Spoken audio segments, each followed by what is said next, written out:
Berorasi di tengah teriknya matahari, Din Syamsuddin akhirnya ambruk ketika jadi imam salat zuhur.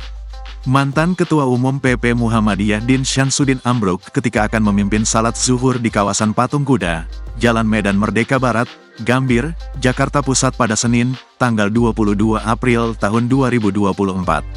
Saat ambruk, massa aksi unjuk rasa yang ada di lokasi langsung memampah Din Syamsuddin. Akhirnya, imam salat zuhur akhirnya digantikan oleh jamaah yang lain dan Din Syamsuddin tetap ikut beribadah.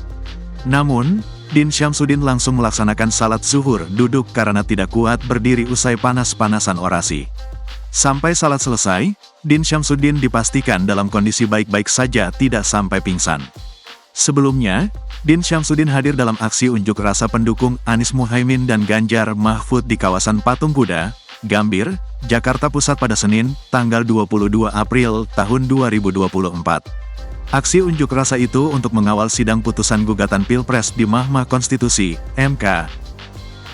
Din meyakini, ada intervensi Presiden Joko Widodo kepada MK, khususnya agar gugatan hasil pemilu Pilpres 2024 yang dilayangkan ditolak. Hal itu ia katakan karena beberapa tahun lalu dirinya sempat mengajukan undang-undang ke MK dan laporannya tidak pernah masuk.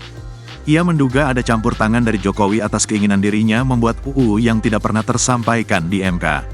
Sehingga, Din sangat yakin jika gugatan dari Anies Muhaimin dan Ganjar Mahfud di MK bakal ditolak.